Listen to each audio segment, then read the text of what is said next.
So like a lot of right-wing Fox News propaganda pundits, Greg Gutfeld is also incredibly deceiving. Tucker Carlson is better at his deception. He's more psychologically manipulative. Now, Greg Gutfeld has always taken a different approach to his shows. They're to be more like the likes of Jimmy Kimmel, Fallon, or even Stephen Colbert. Actually, very recently, he somehow managed to pull more viewers in a single night's show than Colbert did that night. Now, to me, it makes a little bit of sense.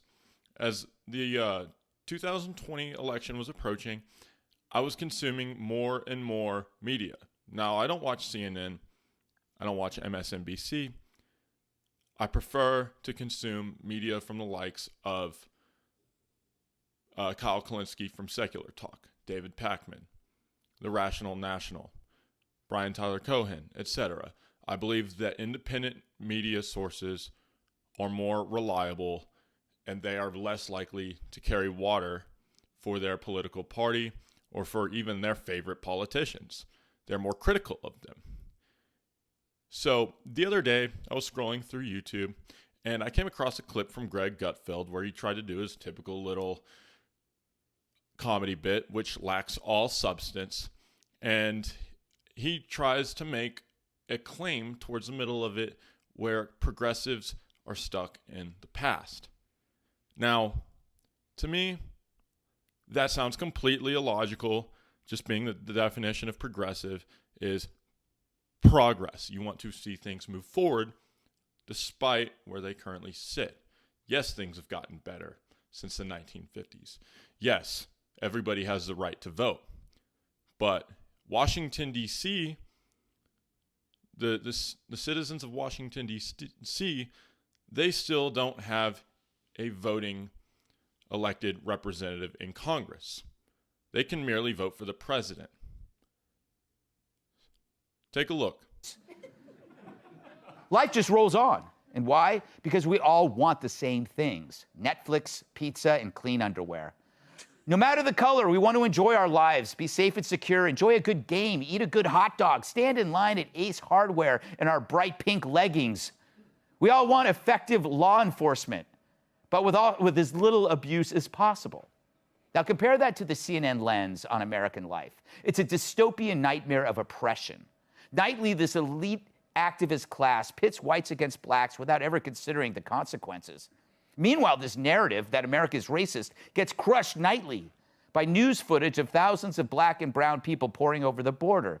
If this country is racist against black and brown, you might want to tell them before they come. I bet Joy Reid's already on the case.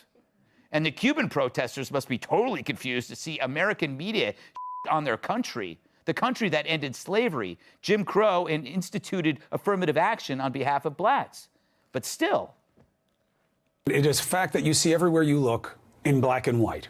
The biggest terror threat in this country is white men, most of them radicalized to the right. At the core of these voter suppression laws, in my judgment at the state level, is white supremacy. Simple as that. We are reaching the point where the white supremacist Jim Crow sensibilities are devouring the very energies and souls of any democratic possibility. Yeah, that made sense. The obvious point: racism exists. Just check a Coke employee training session. But it's harder to actually find these racists today. You want to ruin your life? Be a racist. So the left contrives racism.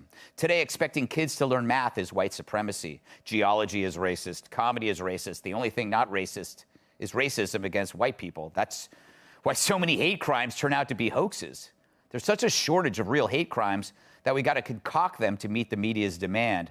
I'm thinking about starting a production company that specializes in staging fake hate crimes. I have a call into Smollett's people. Look, things can always get better because things are always worse. Somebody should tell CNN, who still thinks it's 1955. It's ironic that people who call themselves progressives are stuck in the past. But to deny that it's gotten better is not only dishonest, it's harmful. It's like the condition Munchausen by proxy. The media keeps telling us this nation is diseased with chronic racism when it really isn't, until it is. What does the angry white male think?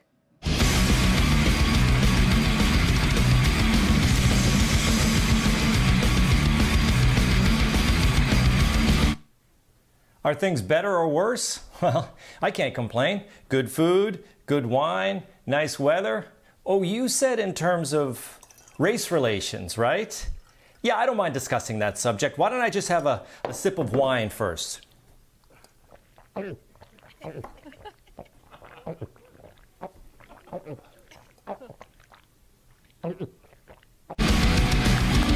sorry, Gutfeld. I don't know if this was an admission of guilt for you, but I personally don't want to be wearing pink leggings at the fucking hardware store.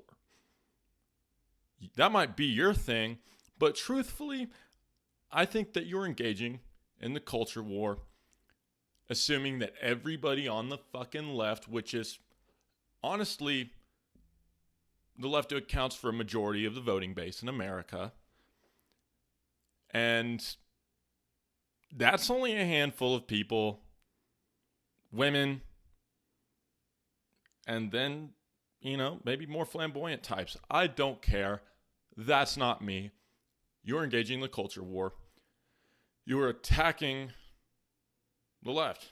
You think that your audience is going to find it funny, and I bet you a certain number of them will. Now, on to the next one. He claims that if America wasn't such a racist country, that Mexicans wouldn't be crossing the border. I'm sorry, man. Illegal immigrants are constantly facing the fear of deportation, of racism from radical white nationalists who blame all their issues on them. Thanks to people like you, because you're spitting this propaganda constantly. Now, you forget to mention the fact that they're crossing the border illegally to escape the drug war, which is incentivized by our own drug consumption, illicit drug consumption here in the U.S., and the border industrial complex. Now, as for the concept that you're trying to spit that America isn't racist, let's take a look. A white man the other day recently sat outside of his car. I'm going to call him a Trumpanzee. That's my sense of humor. He was a Trump supporter, and he threatened to bomb Congress from his fucking truck. We also had an attempted coup on January 6th. And then, obviously, we had the riots in Charlotte. And yes, in red states, it's not necessarily the white men, the white citizens who are outwardly racist outside of their own home. It's our politicians, because they are constantly trying to maintain power as they try to limit voting access in large counties. You've got counties with 100,000 people, and you've got counties such as Harris County with over 2 million people. That county is an urban county. It consumes Houston. Everybody likes to make the joke or the argument that somehow Austin is the only liberal city in Texas. No, that's actually false. Statistically, every in-depth urban county leans left. It also just so happens that a majority of black and brown people are more likely to live in urban areas as well as suburban areas. Those are where the jobs are. They had been told to chase the American dream for all of their lives. Now, some of them have moved to the suburbs due to gerrymandering, due to gentrification. However, that's also where just a majority of people live. So, anyway, this guy's a joke, to say the least. He makes a claim that the left seems to think that geography is racist. No, geography definitely influences racism, We've seen it over the course of history. But math? You're claiming that math itself is racist. He's just spitting all this bullshit at his viewers, and a lot of them are latching on to it, and it's really disgusting. Now, when Jimmy Kimmel and Jordan Klepper go out and try to make comedy, it's actually substantive and it's live. They're interviewing real people and they're making fools out of them. You have seen Jordan Klepper's MAGAverse, where he essentially goes around and asks all these MAGA heads at Trump's rallies about various issues.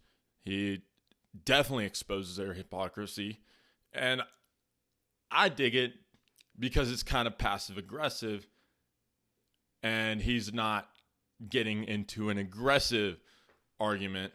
He just kind of walks away and leaves that person looking dumbfounded. And then sometimes he'll even coax some of these people into spitting straight QAnon conspiracies. And they think that they're being righteous, or they just don't understand what his intentions are. His intentions are to expose their fucking idiocy, and that guy actually does a good job. But Gutfeld can't go out there and try to expose the left, because statistically, the left is far more educated. They're far more aware. We know this. Because statistically, if you look at the education levels, people with a high school diploma or lower overwhelmingly lean right. And now, after somebody has been to college, it shifts. People tend to shift leftward by about 5%. And then that number grows astronomically if they've been to grad school. So about 25% or less of those who have been to grad school continue to lean right. Now, I'd say most of them tend to be pretty independent, because they're aware that we have a corrupt government, because they're aware that the Democratic Party is still kind of right-wing. A lot of them are.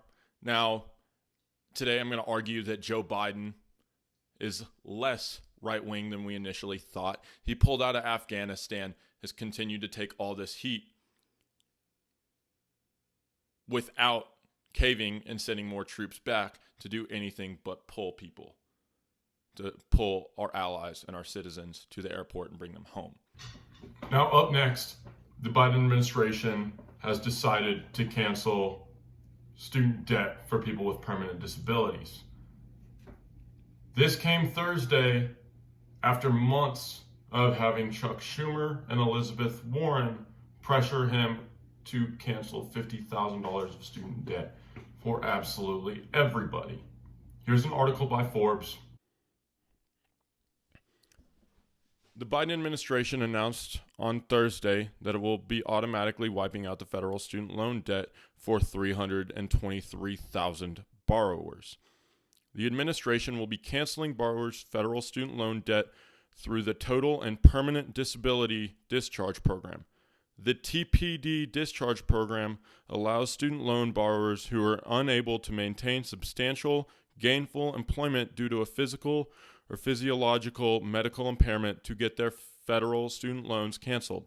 However, to get student loans forgiven under the program, disabled student loan borrowers must submit a formal application, which can be challenging for those facing serious health issues, and many borrowers may not even realize that they qualify. On Thursday, that finally changed, and the Department of Education will move forward in automatically discharging approximately $5.8 billion in federal student loans for disabled borrowers identified by the Social Security Administration as eligible. The Secretary of Education, Miguel Cardona, characterized the action as in alignment with our strategies from day one to put our borrowers at the center of the conversation.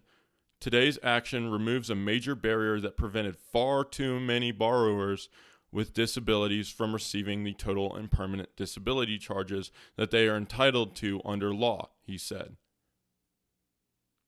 So there isn't a lot that can be said about that other than the fact that, this is clearly a good thing. It's affecting, just about 150,000 shy of 500,000. And it just goes to show that he does have the ability to erase student loans through executive action. And then, from there, you're going to hear a lot of right-wing pundits say, oh, that's going to crash the economy. It's not. It'll actually stimulate the economy because you're going to have fewer people having to pay back their student loans, and they're going to be able to spend more money in the real economy and not just paying back some fucking bank backed by the federal government. So this one's pretty interesting. Brian Tyler Cohen released some breaking news stating that Florida is now urging residents to immediately reduce water consumption in Orlando because liquid oxygen used to treat water is being diverted to the hospitals to treat COVID patients. Water treatment could hit a critical point within a week. Here's an article. The city of Orlando and its water utility made an urgent appeal Friday afternoon for residents to cut back sharply on water usage for weeks because of a pandemic-triggered shortage of liquid oxygen used to purify water. If commercial and residential customers are unable to reduce water usage quickly and sufficiently, Orlando Utilities Commission may issue a system-wide alert for boiling water needed for drinking and cooking. Without reductions in water usage, a boil water alert would come within a week, utility officials said. Orlando Mayor Buddy Dyer asked residents to immediately stop watering their lawns, washing their cars, and using pressure washers. Landscape irrigation consumes about 40% of the water provided by OUC. It's a pretty simple thing that we are asking our residential customers, Dyer said. Let's just not water our yard for a week. In all likelihood, there will be thunderstorms during the week anyway. Medical authorities have reported that along with the spike in hospitalization for COVID cases, hospitals are relying increasingly on treatment involving high flows of supplemental oxygen for patients. That has spurred a nationwide shortage for liquid oxygen, which has been exacerbated by a lack of available tanker trucks and drivers. As the region's largest water utility, OUC provides about 90 million gallons of potable water daily to 140,000 customers, or an estimated 400,000 people within city limits and in Orange County. OUC said the call for reduced water usage will be in place for at least 2 to 3 weeks. The city has already stopped irrigation at parks and ball fields. Since the 1990s, OUC has relied on a treatment process also used by some producers of bottled water that is more high-end than treatment processes at most cities and counties. OUC's processes requires liquid oxygen to produce ozone gas. This gas is injected into water to oxidize or burn away any natural occurring discoloration and rotten egg smell in water pumped by the Floridian aquifer. Because OUC uses ozone to get rid of the organic compounds that cause color and taste, the utility is able to reduce usage of chlorine for disinfection to the state's legal minimum. But without ozone injection, OUC's process is not able to add enough chlorine to disinfect water to meet state standards for purity. OUC normally takes deliveries of liquid oxygen by 10 tanker trucks weekly. That volume will be reduced to 5 to 7 deliveries weekly, said Linda Ferroni, the OUC's chief customer and marketing officer. That means OUC's daily water production could be reduced by nearly half in some days. Ferroni said her utility estimates that cutbacks in irrigation can cover the shortfall of water production.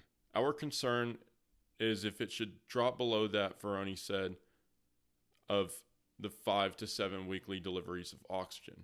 Ferroni said shortages of liquid oxygen began to appear weeks ago. We weren't aware It would be an ongoing concern, she said.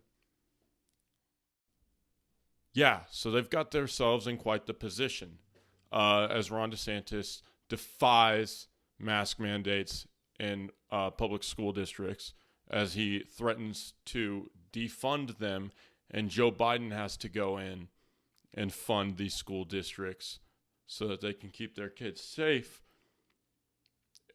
They're also having fucking treated water shortages. I mean, so this is really one of those situations where it's like people just need to get vaccinated, you know? More and more people need to get vaccinated. People need to stop buying into the anti-vax sentiment and the propaganda pushed by right-wing media. So as the curve continues to die down, and if enough people don't get vaccinated, this variant's likely going to continue to mutate. And then people are going to continue to bitch, and we're going to need booster shots. And I mean, all I can say is, fucking told you so. You know, so really need to get vaccinated. That's how we eradicated polio and the Spanish flu.